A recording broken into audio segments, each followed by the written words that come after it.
Hello, ladies and gentlemen. Tonight we're going to be joined by Dr. Ben, who you might remember from our first ever attempt at recording a podcast, which was also joined up to YouTube. And this was long before we did, the Fresh Air podcast, which is, way, way longer before the SciPhi stream. And we discussed homeopathic vets and anti-vax owners. So you can find that on YouTube. There's a link in the description if you're interested, or it's on our website at Answers in Reason.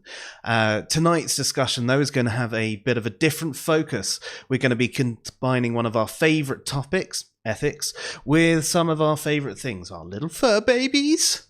Our conversation will include, but is not going to be limited to, the ethics of keeping a pet from an owner and a veterinary perspective, economic issues with pet upkeep, ethical issues of the anti-vax pet owners, and ethics of euthanizing our pets, and whether the same logic applies to humans or if there's anything that we can take from it to apply it. So Ben has also recently started an Instagram page. It's a fitness Instagram page, and you can follow him at Lordy Boy Fitness. But enough of the pre-intro. Here we go, ladies and gentlemen. Welcome to the SciPhi Show.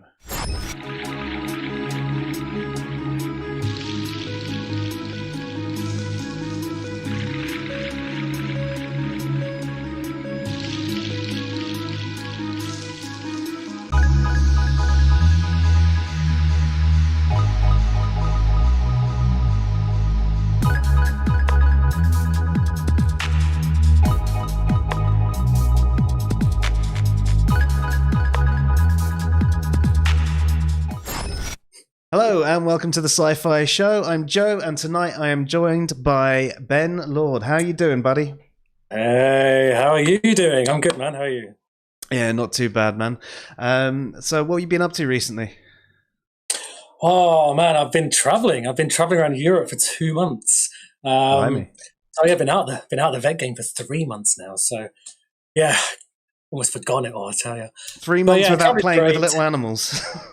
I know. I miss those cute little puppies, man. I really do. But it was time for a rest, so I just pissed my money up the wall for 2 months traveling around Europe. But yeah, worth it. Definitely worth it. We did it again. Definitely good. Solo travel is the way to do it. I tell you, it really is. Really? I mean, I don't know if I could ever go fully solo myself. I've always wanted someone there. You can do what you like, man. Oh, God, I remember going on the holidays with my ex. Oh, I was always like, don't do this, don't do that. She was hot, she was cold, she was hungry. She's like, F that, man. You can do what you like. It's great. Yeah, that's fair. That's fair. But we're not here to actually talk about holidays today, are we? Of course not. No. We're talking about, pets and ethics. Yeah, so, Ben, I mean, it's been, 5 or 6 years since we did that very first podcast that we did on homeopathic vets and anti-vax owners. Yeah. So maybe we should introduce who you are to people in a little bit more detail. Just so you know, my relationship to Ben is he's actually the person in my life, apart from family, that I've known the longest, because we used to sit next to each other in biology, although the only reason he's still here in my life is because we weren't friends at that time, because I've pissed everyone else off in my life from then. Yeah. But Ben, tell us a bit about yourself, what you do, and all of that. Joe was just a guy I just found at school, and I just sort of just hang around with him. There's nothing else to do, I suppose. As I'm sure everyone here knows that you're a legend. So thanks for having me here. Yeah, so I'm 37. Been a vet now for 12 years, man. God, that's a long, long time. And it is the best. Yeah, I know. It is the best job in the world, though. I wouldn't want to do anything else. So my favourite topic, talking about animals. Your favourite topic, talking about ethics. So I guess this marries together quite well. So that's pretty much me. I don't want to... Again, I'm doing this fitness thing, as you mentioned. I thought I quite like fitness, as do you. So... I thought, let's compete with all the other million people doing fitness online. That is. Jesus. Yeah, and you with that, are you going through any particular program or app yourself, or are you just doing it 100% complete, Ben? 100% blame me. I've actually got the reason I'm doing it, I've got a pet project. I've got a guy in Manchester who is out of shape, and he wants me to get him in shape. So we're doing like progress. We're going to document it all, getting rid of his flab, getting him, in shape, nutrition, the whole lot, the whole work's going to change his mindset into someone who is fitness focused. And I thought I'd, document it all. Yeah, good idea. Why not? Why not? And I'm sure there's plenty of people out there who can benefit from the information as well. So, as I mentioned, it's at Lordy Boy Fitness, isn't it? Yeah. That's the best name I could come up with that no one else had. I think you're Lord and it was taken. So, but yeah, folks, check it out. It's going to be worth it. He's already got a few pictures and tips and tricks up there that are definitely worth checking out. Mentioned some of the mistakes that we made when we first started doing the gym stuff. And that's the thing. Everybody makes these mistakes, especially if you're learning from other people who've learned the wrong way to do it as well. Especially as when you're younger and fitter, your form, not that your form doesn't matter, but you're not as prone to injury. You're not as prone to injury. You can do anything. And then you get a little bit older, and then that slightly dodgy form that you've had for a long time really throws out your shoulder. Yeah, exactly.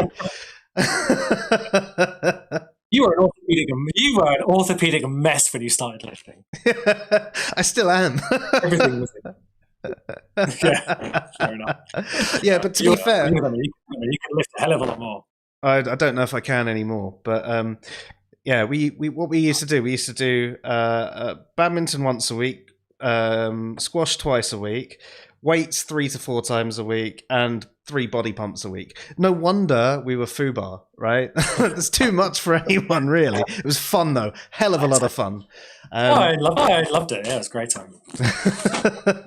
So tonight's topic, to bring things back on course, is we're talking about things like the ethics of keeping a pet and euthanasia. So we're specifically focusing on pets tonight, but we're going to also investigate if we think any of these things that we discuss could potentially be applied to humans as well. So, Ben, start us off with, the ethics of keeping a pet and what the differences are from, your usual owner perspective and a vet perspective, because you are both a vet and an owner. I used to be like that, not anymore, unfortunately. I had to actually rehome my cat. Oh, no. What a bad vet I am. So you're actually the pet owner. I'm the vet. You shouldn't call my kids animals. I mean, I suppose we could get really deep and talk about really the institution of pet keeping is, I suppose, fundamental. Just really. I mean, we kind of manipulate animals' behavior, emotions. We take them out of their natural environment and we tend to humanize them and treat them in the way we want to treat them. Is that right? Is that right or not? I mean, we've always had. It was been subservient to us. If you think back to even now, horse and carts, we were animal first, circuses, zoos, even meat eating, I guess. All these strikes that was emotional and physical harm to animals. So generally, I suppose fundamentally keeping pets is down to actual basics. It's not. Is it really justified? I suppose is it unjust to keep pets in that respect? I suppose that's going to be deep. What do you think about that? So, I mean, it depends on how you look at it. If you think about the way, the dog evolved from the wolf, and it's quite a symbiotic relationship between the owner and the animal. I think that they both benefit each other. I know that humans can do some awful things to dogs, but ignoring that aside, I think that relationship is one that the animals have grown together, and as in the human animal and the canine animal. And I think it works, and I don't think that there's any issue with that sort of thing. I could possibly say the same thing for cats as well. Cats are quite, We feed them, and they tolerate us. They do. Yeah. And we have pet slaves. We clean their shit up. Yes. But then I suppose there's other animals that, probably shouldn't be kept in certain environments, especially when you think about, tropical animals. Shouldn't really be kept in, say, a UK climate, ever. Except for that one day in summer. It's the only day they're allowed over here. Those poor bastards of Scotland, they get like half a day. Yeah, that's what they get. Well, I suppose if you want to talk more modern, then when it comes to keeping pets, I mean, our lives have changed quite a lot as well. I mean, we're so busy now. I know so many people have pets now who have got time. Their dogs are at home all day. And when I was growing up, I never heard, there was no real dog sitters, dog walkers. That's really become such a huge. Oh, Ben, we've lost you. Have you lost me? Yeah, your microphone's been a little bit crackly again. We lost you completely. Yeah, you got most of what I said, though, yeah? Yeah, I don't know where we're up to. Basically, busy lives. Keeping dogs, is that a fair thing? And people keeping huskies in flats. I've seen that before. They're destroying the place because of boredom. I mean, a bit of sense comes into that, I suppose. I suppose a lot of people it's become a bit of a fashion thing, hasn't it, now to have a dog? Especially these things like French bulldogs and designer breeds. That's a whole other category, I suppose you could talk about. But I suppose people have pets now to post them on the gram. I don't know. Dating sites, since someone puts a dog on there, they're huge on dating. Doggy. I think some people are just lonely and they're becoming child replacers, I suppose, as well. So and people buy clothes for them and prams, and we are going a bit over the top, I think, with them and humanising them a bit too much. I'd agree with you there. I think certain things like clothing the pets is wrong, and I think if you're going to be out of the house all day.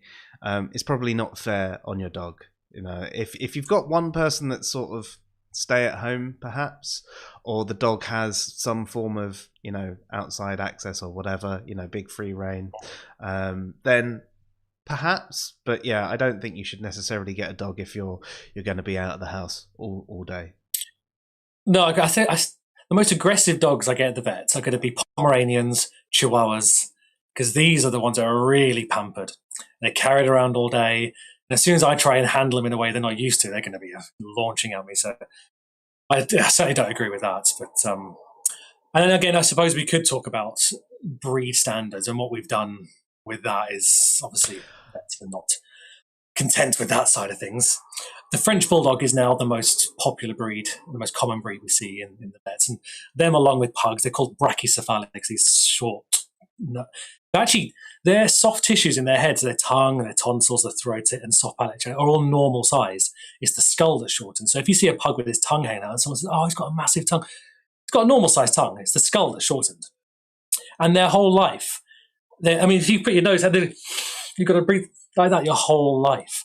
And then they've got everything is swallowed at the back of the throat. There's no room for the tonsils. There's no room for the soft palate. They're choking on their soft palate. 90% of these short-nosed breeds, especially French Bulldogs and pugs, require surgery just to breathe normally. So they're born to have surgery to breathe normally. I mean, it's pretty awful. I mean, and then you can go on forever. There's Dachshunds with their spinal problems. I mean, just for aesthetics, that is from vets' perspective unethical. Yeah, I think I'd agree with you there. I mean, especially like you're talking about with the pugs and the French Bulldogs. I get that they might have a nice temperament and be seen as cute or whatever. But they do to me look really inbred, like really, really inbred. Yeah, and the problem, one of the most expensive French now is a French Bulldog. And you're looking somewhere between 5 and 10 grand for a French Bulldog. It's crazy. And you're getting owners now. Well, not owners, breeders. Their job is just breeding French Bulldogs, and they just use as breeder cows, I suppose. And they're just raking the money, and it's just it's not really nice for these dogs to be going through all that. But and these breeders don't always know what they're doing either. It's purely for money. And I suppose that these are some of the other thing when it comes to ethics of keeping a pet is the financial stuff. Unfortunately, that does come into it. I mean, you go from one end, homeless. Is it ethical for homeless people to have dogs? You've seen the dogs with homeless, and they're not the best kept dogs. And is it ethical for a homeless person to have a dog? I mean, it gives them comfort. It gives the dog comfort. I mean, what are your thoughts on that? I think that's a really tough one because you don't really know the full situation. At the end of the day, it's definitely a benefit to a degree for the homeless person, in the sense that it gives them the warmth, and it might get them more, money if they happen to be begging or something like that, because people love a doggy. Is it fair on the dog? It's a tough one because you don't know what's really going on. You don't know if it's actually being fed enough, etc. If actually it is, well, it's got company all day, and that's what dogs really love. Is it better than, say, the people that go out all day and just see their dog, for in the evening and feed it, and they go to bed and shut it away in the kitchen? You could argue that the homeless person's giving the dog a better friendship, which is something that dogs do love. So then whole inside of treatment, I suppose, even preventative care, vaccines, wormers, etc. I'm talking purely from a vet's perspective here. So looking for the side of things, I can imagine they're giving health as a like you would with your pet. Yeah, most definitely. But then again, I understand when it comes to other people coming in, circumstances can change. So if money thing, etc., these can change. But then, should pet insurance be a legal requirement? That is a trick, because pets are a luxury. They're not, right. It's not someone's right to have a pet. It should be seen as a luxury. Should I know I'm going to sound really crass, and people probably won't like it, but you should be able to afford food, vet's bills, preventive medicine, etc. for your pet, ideally for its whole life. So vets come at the other end of the spectrum. There are some people who spend fortune on their pets. I know someone at the moment who's spending thousands on his cat at referral centres, and I know it's a lost cause, but he's been told that as well. He's still pursuing a different avenue, spending lots of money. It's a real affliction on his life as well, is because this pet can't hold its bladder, urinating over the house smells. And, it's a real affliction for him. But there are some people where, they're completely devoted to their pets. Their life revolves around their pets. So from one extreme to the other. But I suppose vets really come into the middle of this when it comes to the finance things, because there's obviously no national health for pets. It's all privatised. So if someone's pet is ill and they can't afford treatment, who should pay for it? I mean, the owner of the practice or the hospital, has his own mortgage and things to pay for. Should he pay for your pet? That's a really tricky conundrum. And there are some charity services, as long as it's the PDSA in England, you've got to be on benefits, and it's very tricky to actually get service and applied for them. But the question is, who should pay for your pet if it's ill and you can't afford it? Yeah. As you said, should you it's a benefit. Having a pet is a benefit rather than a right. So I can understand sort of that take on it, but then could we say that actually, I mean, I'm quite for universal healthcare. I'm for a universal living wage, and I think part of that should be a pet. And an internet connection and so on and so forth. If you want to go more than that, then obviously that's on you. But I think that there are certain things that are good to have in your life, and I'd argue that there should be a universal living wage given to everyone, and then you'd get round a lot of these problems that people have.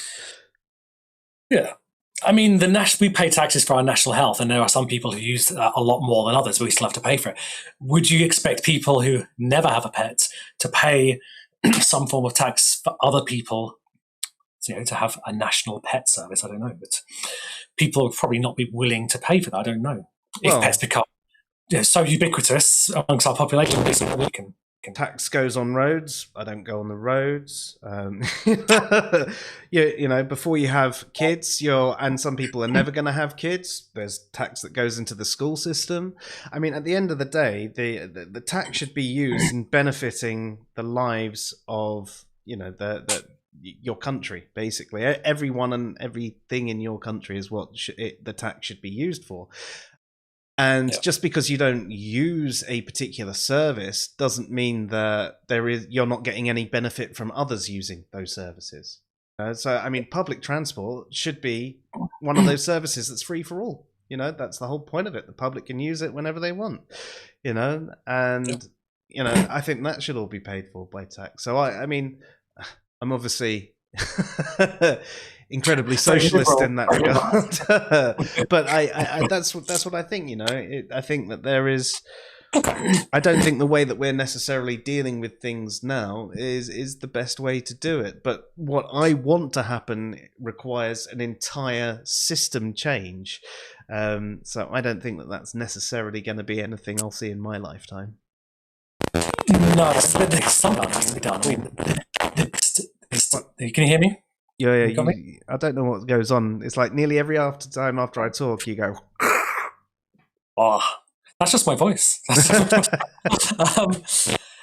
has to be done because the debt lists on vets, people just walk out. And the problem we've got is, to downer on this podcast, the suicide rate of vets is huge, and compassion fatigue. Now, I can remember one, a French bulldog again. It needed a cesarean, and they had no money. And I said it's going to be in the region of 1,500 for the whole works consultation, all the way to the end of the surgery, etc. And we asked for a deposit. Now people just run away. So they couldn't afford it. Now, as vets, we hide pain relief. If an animal comes in, say hit by it's brought in by the driver, not the owner, and we can't go hold of the owner, we have to provide pain relief free of charge. We have to. Now, boss in because this animal's going to die if we didn't do this. And said to me, you have to tell either they pay the bill, or we can provide some form. We have to provide some form of pain relief, which would include euthanasia. Now, to tell that to an owner, and I had to say that, they screamed and they shouted. They were getting aggressive and abusive. And we get that every day. Money grabbers, and no vets go into this business for the money. I'll tell you right now, I don't know a single, but there's always bad apples here and there, but I don't know a single vet myself who has gone into this business for the money. We do it, we want to help animals, we like puppies, it's a fun and interesting job, but it is a real finance and between pets and pets. It's I don't know how it's going to be sorted out. I mean, you've put your voice across there, but it's a huge change you've done there. Yeah. So, but another issue is these fancy breeds, they cost in the we had a French bulldog who came in, and they have no quibbles with the breeder, paying 7-8 grand for the dog. To us, a grand bill. Sorry, 1 second, Ben. So you were it went so doubled there. I couldn't understand what you were saying at all. I was just talking about the breed, how much they can quibble. They don't quibble with the breeder, and then they come to the vets with which is a lot less than how much the cost. Huge problems. They have so many dogs and cats in shelters at the moment, thousands. And a region of 3,000 to 4,000 are euthanized in shelters. So I would encourage people to try and get rescued. I know people want breeds and a breed. We've even got these crocs with fancy names just to up the price up. Labradoodles, Rockers, things like that. I've got no problems with that at all, but they are called that to bump the price up a little bit more, really. Yeah, I mean, there's a big problem with the whole pure breed thing anyway, isn't there? Because if there's any genetic issues that a particular breed has, or commonalities, I mean, like Labradors have bad backs and hips, don't they, in general, as an example, and there's a higher chance if you have a pure breed that's going to happen. So crossbreeds or mutts, tend to be better because there's less chance of that, and you strengthen your genes by being a bit more diverse. So would you say that there's similar in the way to the pugs? There's an issue with the pure breeds? Yes, there are certain breeds who have got genetic issues, but they're often usually because of desirable traits. Usually on appearance and breed standards. Crafts, German Shepherds with the back, and they can get problems.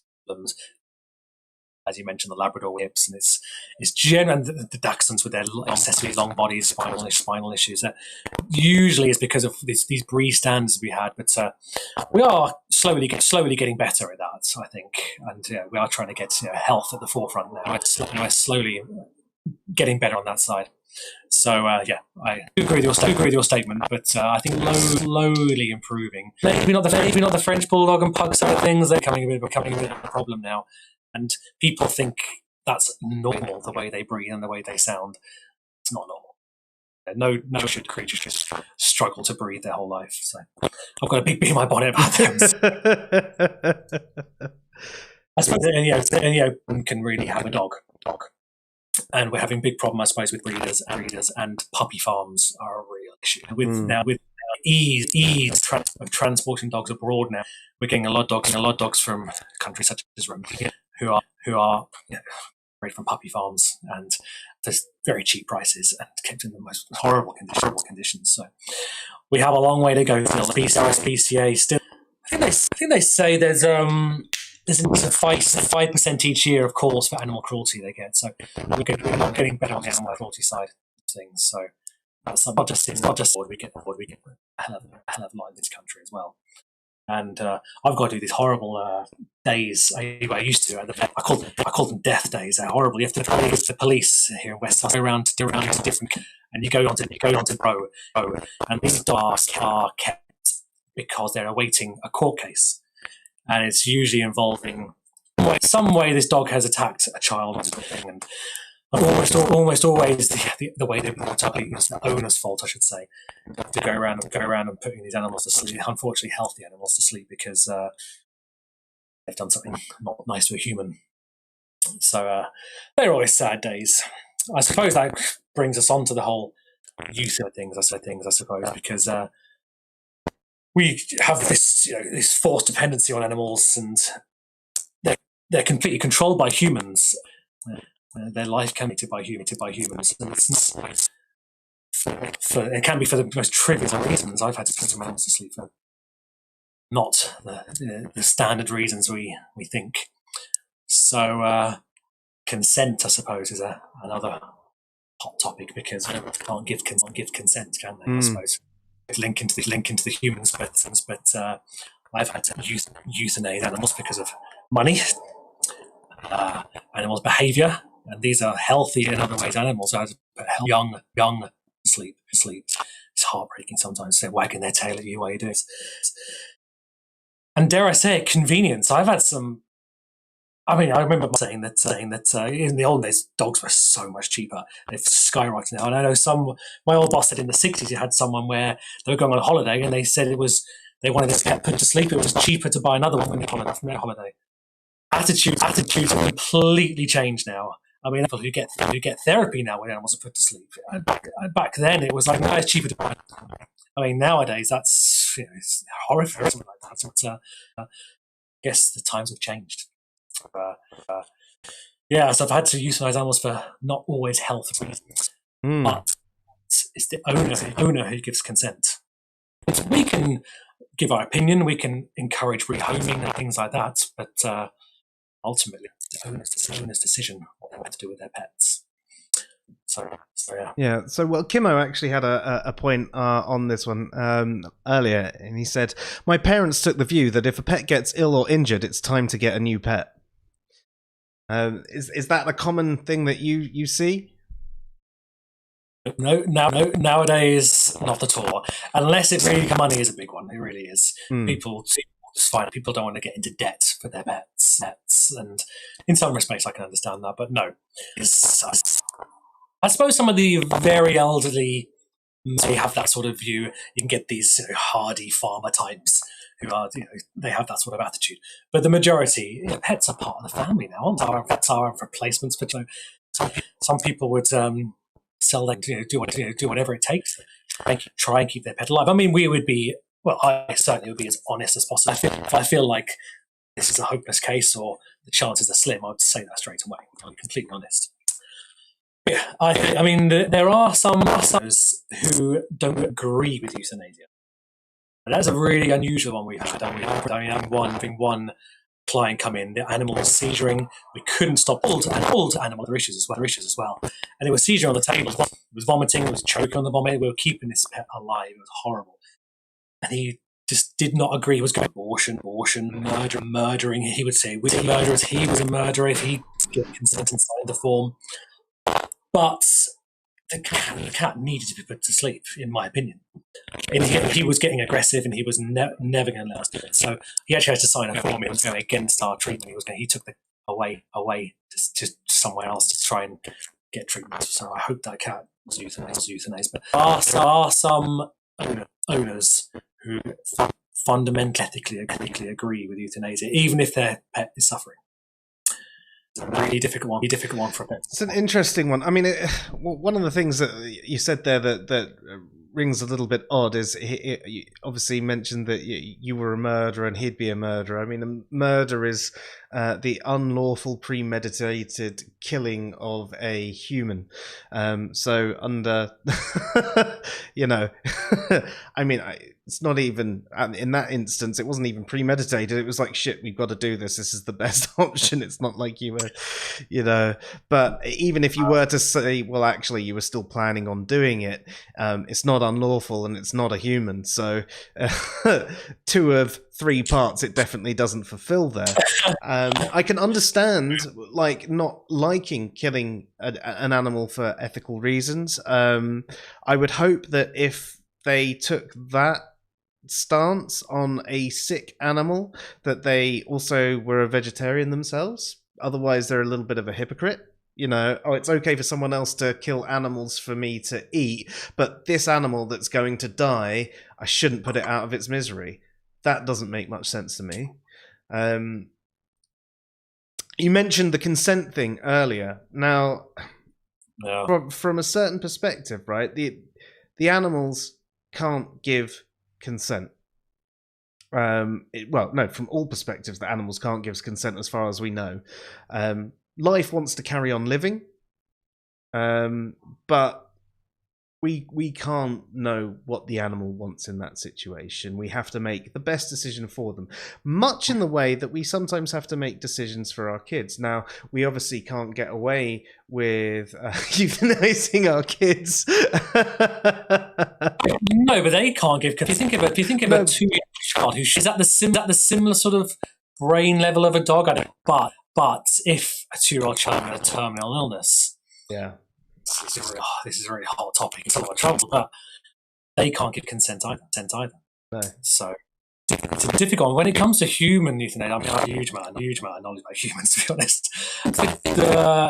In this country, I think the disease is motor neuron disease. Is that right? I think that's the one that is the closest way they are considering, I suppose, consented euthanasia. If they're silent, if it's the wish of the person, is it the correct? He's going to us, and he's going to. I imagine in a lot of pain.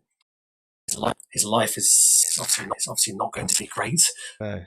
Where do we draw the line? I mean, do you have on?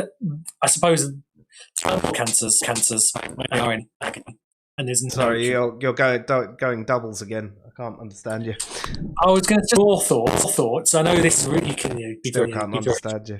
Can you try turning off your headphone again, or just turning off the mic from your headphone? One second. Okay.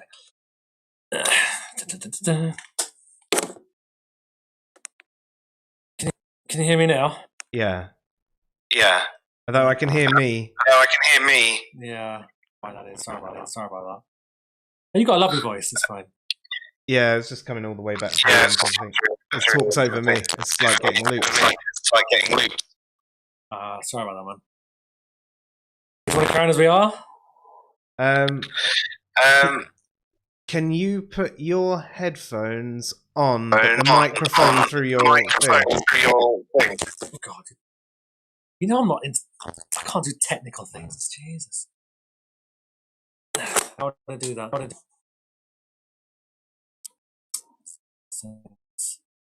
Yo. Better? It is at the moment. We'll see how long it lasts. Can you hear me now? I can indeed. I was going to ask about your thoughts, I know it's very controversial, on terminal human diseases. Like if it's cancer where it's definitely terminal, pain, motor neuron disease, that's a very controversial topic, but your thoughts on human euthanasia for the hopeless cases where they are suffering. I think from a voluntary perspective, everybody has the right to do what they want with their own life. From the perspective where you have to make the decision for someone else, it's a lot harder. I think if we're in a situation where someone is just in tremendous pain and they're not exactly there anymore, then it would seem like the right thing to do, because from an ethical perspective, you're reducing suffering. If someone was going to be in absolute agony for months, or that's over in a day, then it makes sense that it would be over in a day. To me, yeah. I mean, obviously, from my point of view, I've been on this for a long, long time, and I've seen some very, very painful and suffering animals, and just the peacefulness of what we can offer with the euthanasia. I mean, not all of them go to plan, I understand that, but the majority of the euthanasia we do is pain-free, and we're giving an overdose of an anesthetic. They're going to sleep, and they just wake up. And the relief on most of the owners when they can see their animals not in pain anymore, I think it's a blessing. Most of the time, obviously, I've talked about certain times I had to do euthanasia where it's not like that. But I suppose one thing we have to, discuss is how do we judge an animal's quality of life? That is a very difficult one to determine. And people often call up and say, you've been treating my pet. How do you feel the quality of life is? It's a really difficult question to answer because you don't see them in their day-to-day lives, I guess. I guess you. Sorry, you cut out. You heard of the 5 freedoms? No. I suppose we were taught that there are 5 freedoms that animals, and I suppose humans, but maybe animals, have to have quality of life. It's freedom from hunger and thirst, freedom from discomfort, freedom from pain, injury, disease. Oh God, remember now. Freedom from fear and distress, and freedom to express their normal behavior. So there's sort of 5 freedoms that we have to really ensure our pets have. And I think the majority of us, decent human beings, would provide that. But I suppose we tell owners, can your dog, can he still express his normal behavior? Can he chase after his ball? Can he still have fun in his walks, etc.? But fundamentally, we are making the decision to have our pets put to sleep by judging their quality of life. So it all comes down to us to make a decision for our pets. And that's why a lot of pets owners say they feel like murderers once I get that a lot. And I've been called murderers many times by owners. We've had murderers spray painted over the walls of our vets by an owner who didn't understand. He wasn't the brightest spark in the book. He didn't understand the severity of his pet's illness and what we were doing. And then when the dog died, he labelled us as the murderer. We get that a lot. It's not nice. So. But it's part of the job. We get a thick skin someone working in this job. But I suppose if you are wondering or getting a pet, write down a list of everything you feel like your pet makes your pet happy. And if you're reaching a stage where you're thinking he's got a disease which is potentially terminal and he's not ticking off all those lists, then you can make that decision. But it is hard to judge quality of life in pets. Yeah, so, so you've always had dogs and cats, haven't you? I have, yeah. I've grown up with them. I also had rabbits and birds and all sorts as a kid. You've had a menagerie. Rabbits are the worst looked after pets in the country. They are terribly looked after. People buy them for their kids usually, and then they're thrown in a shed, especially when the kids get bored of them. They're kept in hutches which are tiny. They're fed the wrong diet. They never get cleaned. So their arses are full of shit, and then flies' legs. And we really need to sort out the rabbits. So they're really badly kept in this country. But I miss little Loopy. Yeah, cute dog. Yeah, definitely. Nice. But my cat still follows me up the road when I go to the shops and all that sort of stuff. That's just mad. That's mad. You got like a homing cat. You can make his way home. She waited for us the other day. You know, we went up to Lidl. You know when you pop down. So we went up to Lidl and she waited at the corner because she doesn't like crossing roads. It's pretty good, but she basically waited at the road for us to come back. She was nipped into a bush whilst we were up doing the shopping, and we came back. And she was there, and yeah, she also responds to calls. You go, oh, and she'll go back at you.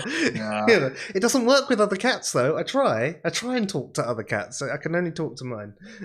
Got a secret language going on. You got a secret language. But you've had dogs and cats, and I imagine you've been in the situation where you've had to have one put to sleep. Yep.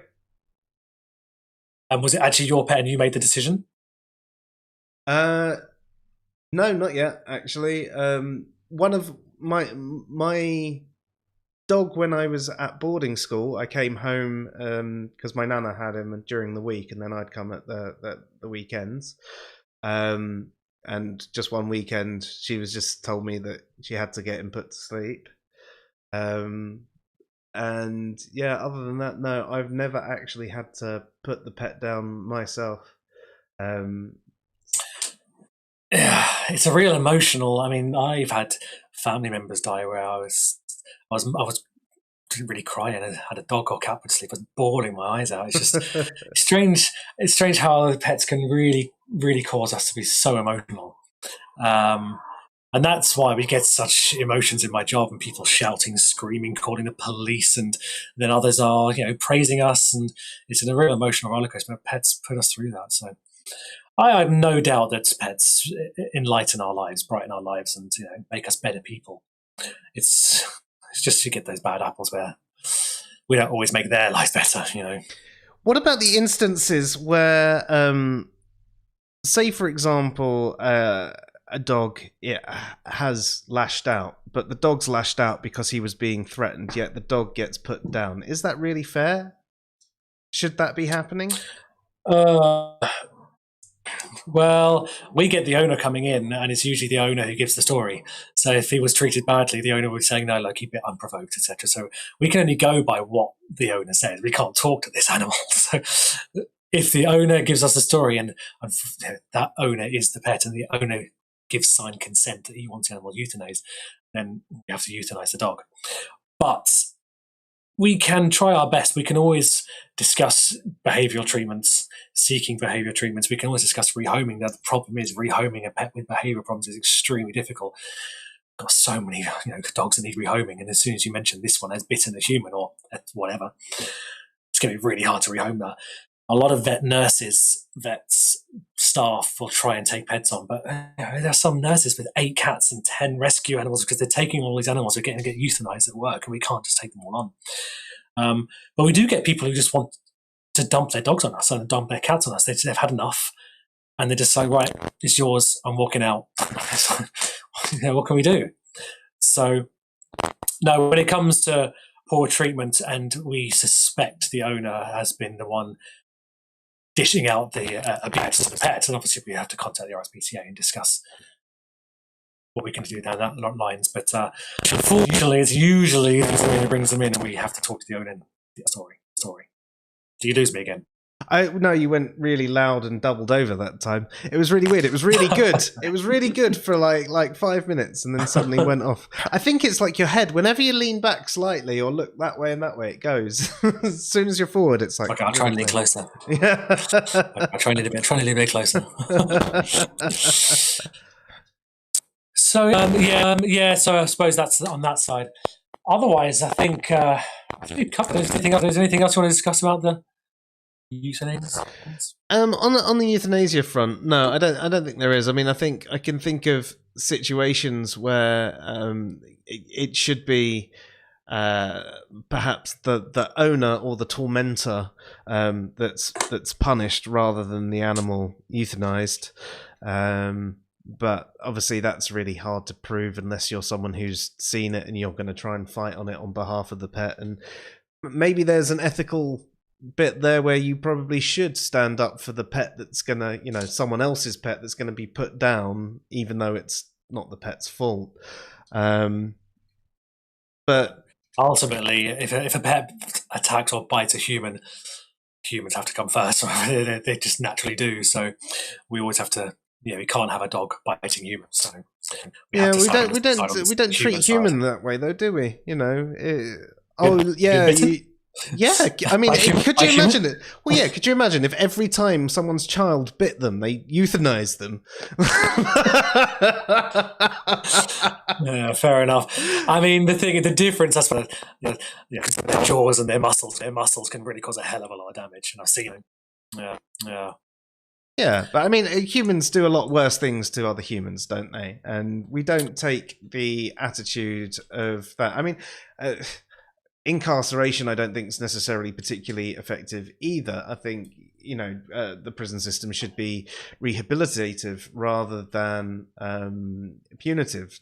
But in some places in the world it is, but it's not over here. And you think about our attitude with animals, it seems to be like, oh, it did a bad thing, bam, you're done. I mean, I know it's not a gun, but it seems to be that it's almost too much of an easy option. And unless it is a dog that is obviously completely crazed, violent, whatever, there can be reasons that go beyond what we think about it. Yeah. So I don't know if I fully agree with any human any dog that bites a human should necessarily be euthanized. No, it's a really difficult one. But then, what happens if a dog bites a child? Is it the same? Is that different? 10 points? Hey, oh dear. I suppose it's the unpredictability. That's a big one. If you have a dog, can you leave him in the house with your family alone, with the child alone? That's the one we get. I suppose it's the unpredictability. If you've got a dog known to be aggressive, not left alone, and they take precautions, seek behaviour. But if you have a dog who is an unprovoked attack, that is one that's you can't justify. But that's that's an unprovoked attack. But if a kid was sitting there throwing stones, hitting it with sticks, teasing it, and the dog eventually went rah, you can sort of understand what led to that attack. Yeah. The child is going to be more important always than the pet, though. But should that be the case? It's a difficult one. I mean, you've had pets and children together, and it's always been fine. It doesn't always work out like that. So you could say the same as you get a cat and then they buy a dog. It's like, what do you do that for? And then the dog attacking the cat was a stupid idea. You could say the same. You had a dog, you had a baby. Stupid idea. But, people want to start a family, but then they've got to prepare these things, rehoming, behaviour treatment, etc. But euthanasia should be the very, very last resort after you've sought all other treatment options and therapy options. But some people don't want to go through those, and they're a bit lazy. I don't know what the reasons are. Busy life, whatever. Unfortunately, some pets' life are just seem just basically just dismissed sometimes, which is very sad. Yeah, unfortunate. Well, in that case, the last thing I think we should consider maybe is the anti-vax owners. I mean, I know we did a whole stream on this, many moons ago, or a podcast, should I say? Yeah. But we have a duty of care to our pets, much in the same way that we do with our kids. We've got these responsibilities. They can't make these decisions themselves. Do you think, as a pet owner, you should be able to say, no, he's not getting vaccinated to your pet if it's an important vaccination that keeps not only that pet well, but other animals that would interact with it? Yeah, and humans too. There are some which we vaccinate against which can transmit to humans. I suppose. I mean, we can only provide the science and the evidence. That's all I can do. It's the owner's decision, not the pets. Again, to vaccinate their pet or not, and it's dogs can't get autism. I remember someone wrote that down. Dogs can't get autism, so it's a very controversial one. Even in humans, that's a very controversial one. But I guess we can only provide the science and evidence, and it's becoming much more common now for owners to refuse them. But then there are these diseases. I mean, the main one, distemper virus. It's been almost completely discounted in this country. I'm not sure about other countries who are listening, but big nation. I suppose you could say this with polio, etc. in humans, but people tend to forget why we don't. It's because we vaccinated. But then another one, parvovirus, which is one we see now commonly because the lack of vaccination. And from a practice where I worked out, I hardly ever saw parvovirus. Up between Leeds, a much less affluent area, I saw a lot, and there's a lot more unvaccinated pets there. And we charge them extra for it. They have to go into an isolation ward. Any unvaccinated pet that goes into the wards, into the hospital, has to go into an isolation area. And so they rebut. We discuss vaccines all the time, and a lot of people now are asking for these titer tests to be done so they can measure the antibodies before they have the vaccine done to see if they need it or not. So they cost a lot more. And we could go, Karen on Facebook, why they don't want these vaccines done, and because there's been one case they've heard online about an animal who had a reaction, not the 99% of cases who came to the vets and had no reaction to the vaccine. We never hear about those ones, do we? No. So I suppose social media and the digital age has made, and same in humans, I guess, has made a dramatic difference, and we're seeing a lot more people refusing to get their pets vaccinated, and it is. Costs can come to it as well. Some people don't want to pay for it because it's not treatment. It's preventative, and some people can't see the future and can't see the benefits of it.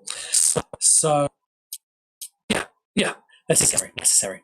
And then virus dysbiosis, we're seeing a lot as well. Is a good example of why we vaccinate against these diseases.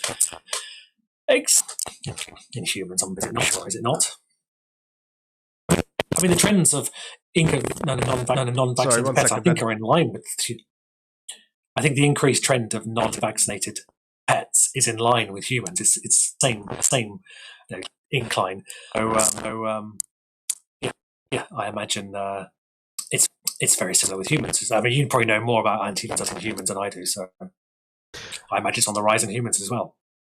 Yeah, annoyingly so, especially in certain countries, in certain circles.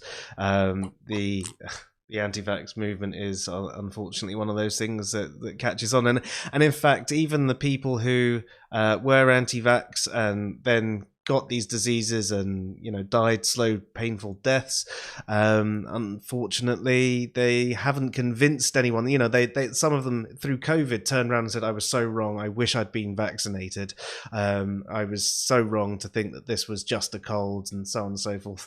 And they get othered. They get othered by the anti-vaxxers straight away. Like, oh yeah, you're just a plant. You're this. You're that. It is just the kind. It's like, some of these people have been like lifelong anti-vaxxers, but the second they change their tune on it, they're suddenly like, oh no, they never were. There's a question for you from Kimo, and it says, oh God. Does the duty of care doctrine apply, legally speaking, to pets? Yeah, we have to swear an oath when we graduate that we will cause no harm. We all make ensure no is in pain. So we do have a duty of care. Yes. Am I cut out again? No. Yeah, we're sort of, but yeah. Oh, sorry. It's not a Hippocratic oath, I suppose. We have our separate. I wish I could remember its name. It was 13 years ago now. We do have a duty of care. We have to ensure that animals are free from pain and treated to the best of our abilities. Obviously, the euthanasia side is different. Obviously, when it comes to that, when it comes to humans. To answer this question, yes, we do. We have to swear an oath when we graduate that we have a duty of care to pets' health requirements. So yes, we do. I don't think it's as stringent as a human one. I really can't even remember the oath. It's so long ago. That's good, isn't it? Yeah, we've got a duty of care. I don't know what it is.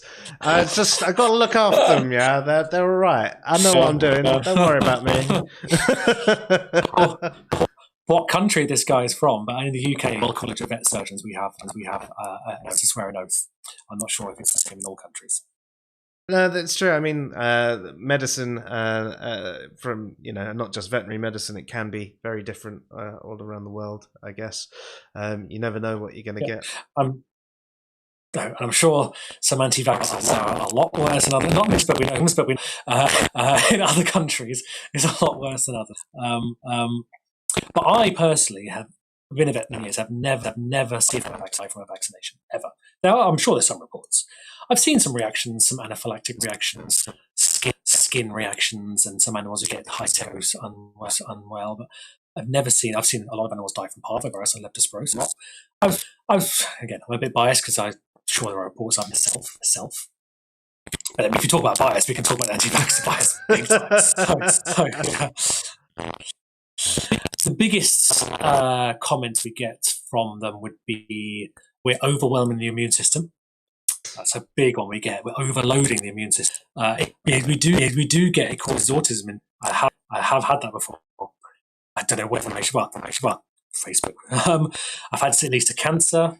There are actually reports of something called injection site sarcoma. Certain antigens inside long-acting antibiotics can cause tumours. Because we often vaccinate in the scruff at the back of, say, a cat's neck, and to get this. A lot of vets now inject into the leg, a vaccine into the leg of a cat's. So if he does get cancer, you can amputate the leg. Because these tumours are awful. You have to take away some of the spine, the dorsal spinous processes, and take a huge amount of tissue away. So people do the legs, you can just take the leg off. I don't. I think injecting the leg is not pleasant. And money. We get called money grabbing vets because of the money. They think big pharma's in it for the money. I'll tell you one thing. The most I've got from Pfizer is a pen. That's all I've got. It's a freaking pen. And big pharma gives me piss all. It's like all these things. Yeah, we get kickbacks from Hills and Royal for their food. I think I got a meal once off Royal Canin. But yeah, big pharma give us piss all. So that's a bullshit. But all medicine and vaccines carry a risk. Everyone should know that. So we have to highlight that. I understand that, but it's dramatically less than the diseases that are preventing the risk of those. Especially if it's quite a common disease that they can get as well. You could understand that maybe there's certain vaccines that, well, unless you're planning on taking your animal to the tropics, there's no need to get this one. But things that are common within the country. Oh, Ben, you've frozen.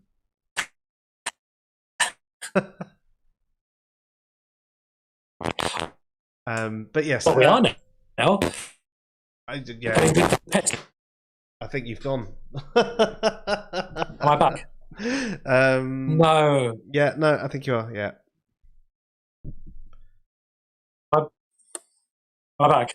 Well, your voice seems to be, but your camera's miles behind.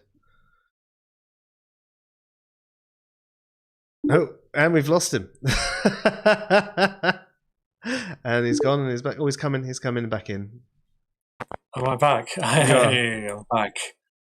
I'm badder than ever. Anyway, I've got. You were talking about taking animals abroad, but it's a lot more common now. It's the pet travel scheme, and we are seeing a lot of exotic diseases now coming into the UK. I'm talking about it. So one called leishmania.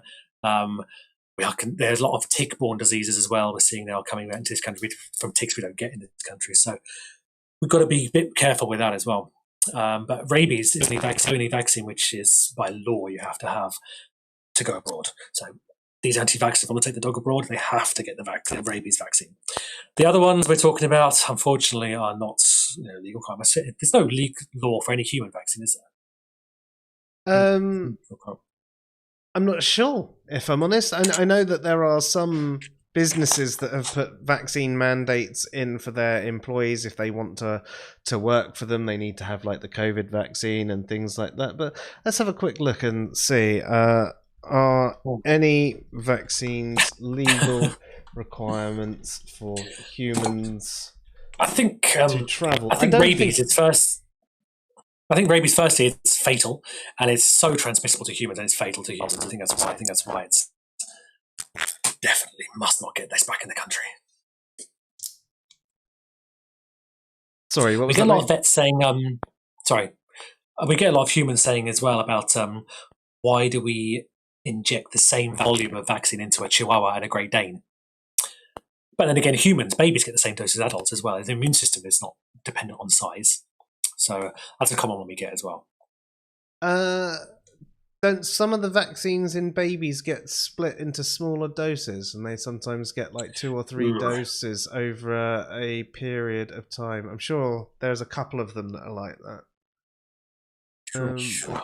I can't remember off the top of my head. Humans aren't my forte. Sorry, man. Yeah, and it's been a long time since I've looked into this. I know that kids sometimes get multiple sort of doses of a vaccine, and I'm fairly certain that sometimes it's like a reduced dose for like when they're like tiny. But I could be completely wrong there. I mean, I'm running off of a burnt out memory of something I haven't looked into for years, so I'd have to verify that.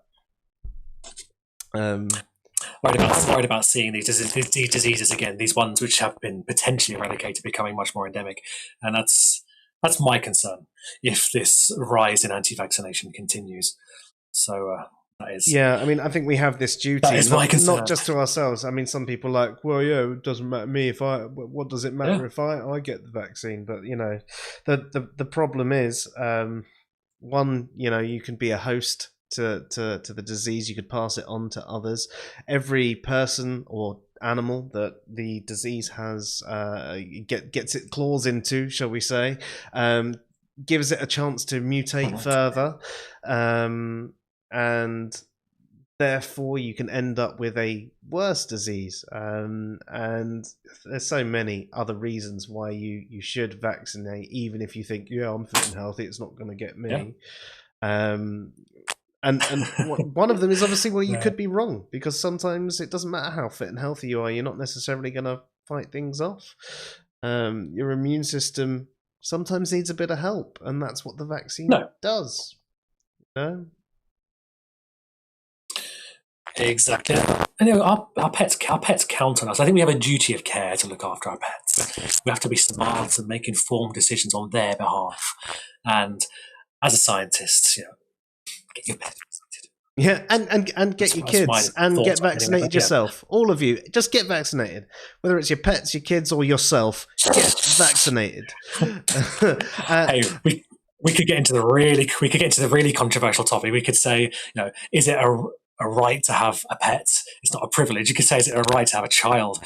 To some people, should they have a child? Now, that is a really controversial topic, but one that I suppose does require discussion at some point. I think we have actually covered off antinatalism at some point in the past, but I'd love to get into that conversation in more detail.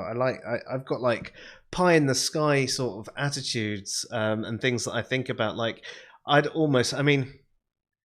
think we all deserve the right to bodily autonomy, but then part of me thinks that to stop the problem, it would be great if there could be a sort of fully reversible style vasectomy put in all men until they hit a certain age and say they're ready for kids. And so therefore there's none of these, like, you know, mistakes that happened. But, you know. What about the women? Okay, because they not get a decision, to not get some sort of, does the woman not have a restriction? They can have kids whenever? Well, with who? If all the men have had a vasectomy? Yeah, but if the man has decided he's now ready for a child, could he then have sex with an 18-year-old who shouldn't have a child? Well, not shouldn't. I mean, if we're going to get deep into that, I mean, this is like one of those things. It's like I'd say. Oh, God, I started. There should be a certain requirement for you to prove like you've got a stable home and things like that. I don't think that, I'm going to start having kids now, let's undo this operation and I'm just going to go pass it around to everyone. I don't think that's how it should work, no. But yeah, I mean, to be honest, that's a really, really brief sort of, my idea on this has so many ifs and buts and thoughts, and you know, there's like this happy path if everything was equal, and then there's the, how would we get something like this to work in the world like it is now? And I mean,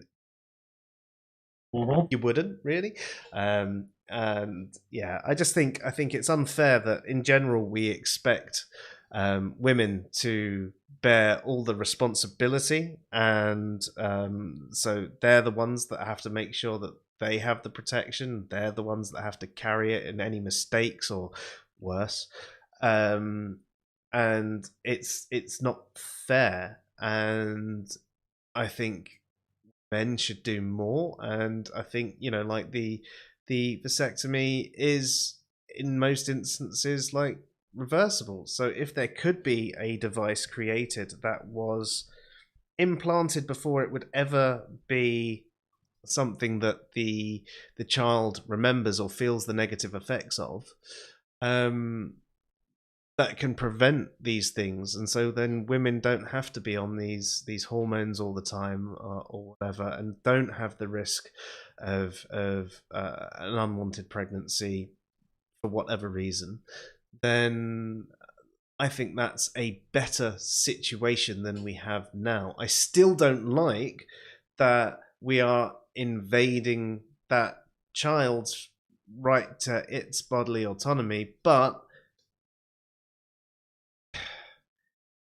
I think it's a better picture overall. Didn't China have some sort of one child? Is that right? Yeah. I don't think we should go down that route. Right. Yeah. Yeah. If you have more than one, you die.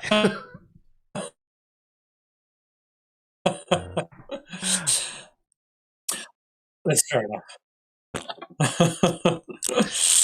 But anyway, medicine. I don't all of them. Think we should necessarily go down the path of the kids thing anyway. I mean, it's an interesting conversation, and one that maybe we should have at some point in the future. And it does cross over into some of the things that we've been discussing tonight. But I think that, yeah, it's one of those things that it would lead into hours and hours of conversation over this. But was there anything else that you wanted to discuss tonight about, you know, either euthanasia or pet owners in general? I think the majority of pet owners are conscientious, and we see lovely pet owners. And I don't want to come across the doom and gloom saying they're all silly as euthanize pets for silly reasons. It's always the bad ones I think in my mind. As we talked about the vaccines, all the non-eventful vaccinations, we don't discuss them. And you know, I could discuss them with lovely owners I've got presents from and who are so conscientious with their pets, and you know, good-natured people. And there's loads of those people. I think the general population, the kind people, it's always the ones we always think about, the bad ones. And they're the ones that stick in our mind. The people who shout at me and call me money-grabbing murderers, they're the ones that stick me, because they're the ones who get shocked about. You know, so I come across all doom and gloom. But yes, anti-vaxxers though, Yeah, fair play. They tend to be they tend to be anti-science, anti-medicine. They tend to be the same ones who want to heal their animals with garlic or whatever. And we are going around. We are going back to before, because do the humans exhibit the placebo effect for their pets? Because we want to see an improvement in the pets, and therefore we see an improvement, even though there probably isn't one. The pets can't exhibit a placebo effect. I think it must be the humans wanting that, the owner wanting that. Bias comes into it again. But we're going back to the whole homeopathy thing again here. But they're always, it's usually the same people as the anti-vaxxers have these sort of homeopathic or holistic remedies, and denying chemotherapy for their pets because they found an online crystal healing herbal remedy. Yeah, crystal healing. Oh my god! I had one person once. I had someone trying to sell me a crystal to get the knee out. Oh yeah, we've lost you. My bathroom, I think it was, or something. He said, "How?" And he said, £50. Oh, Ben, we've lost you. Someone tried to sell you a crystal. We've lost you again. How typical. We seem to be having issues tonight. I'm not there. Am I gone? I think you're back. You're back. Am I back? Yeah, you said someone tried to sell you a crystal. Again. Is there a big delay or something? Yeah, to get the negative chi out of my bathroom or something. Oh, really? A little bit, yeah. A little bit. And he said it was 50 quid. He said it was 50 quid to get the negative chi in my bathroom, and I said, I'm not paying that. And he goes, oh, don't worry, we got one here for 10 quid. I was like, what the hell did they do? Unbelievable. Yeah, weird, man. Awesome. Well, anyway, I'm sure you could go down the whole Reiki route here in our... Oh, yeah. Energy healing our pets, man. Do animals have the same chakras as humans? Do they have extra ones because they have extra legs? Even hearing that. Even hearing the word, Reiki and things like that trigger me suddenly badly. Brilliant. Okay, well, I'll tell you what, Ben. Let's wrap things up there, and let's plan another one in the future when you've got your PC set up in your new flat, and hopefully my crappy phone and headphone. Yeah. I even if you're down this way anytime soon, I even have a spare mic I can let you have. Oh, God. I didn't speak. Give me a free mic, yeah. But yeah, thank you very much for coming on tonight. It's been an interesting chat. Oh, mate, it's been great. I've really enjoyed myself. Cool, and hopefully we'll do it again soon. Cheers, man. Sorry about all the problems, but yeah, let me know if you want me back on. Definitely will do, man. Thank you very much. Right. And have yourself a good night. And thank you, everybody out there who has watched us tonight and has joined in. I do apologise for any of the technical difficulties. One of those things. But yes, to answer you, Frieda, yes, he does have a proper computer, but he... currently has all of his stuff in storage, and he went traveling for 3 months or 2 months. He's been out of work for 3 months, and he's been just doing bits and bobs. So his computer and everything like that is in storage, and he's currently at his parents' house. And we didn't think that there were going to be any issues, but clearly there were. These things happen, though. What's a sci-fi show without technical difficulties, hey? But maybe next time everything will be okay. But there you go. That's one of those things. We can't really control any of the issues like that, can we now?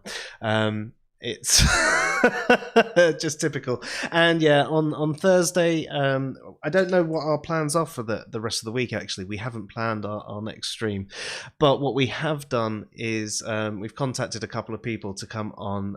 Craig Reed should be coming on at some point in the future, for example. We're just trying to organise a difference between the time zones, and we've got a couple of ideas bubbling away. It's just finding out when we are going to be doing those. So yeah, there you go. Thank you very much, everybody, for watching tonight. And might I suggest, just before we go, that, sorry, I'm looking for where I am, that we all check out Constructing Reality Socially. It's a stream that we did on social constructivism a couple of weeks ago. So have yourselves a good one. You've been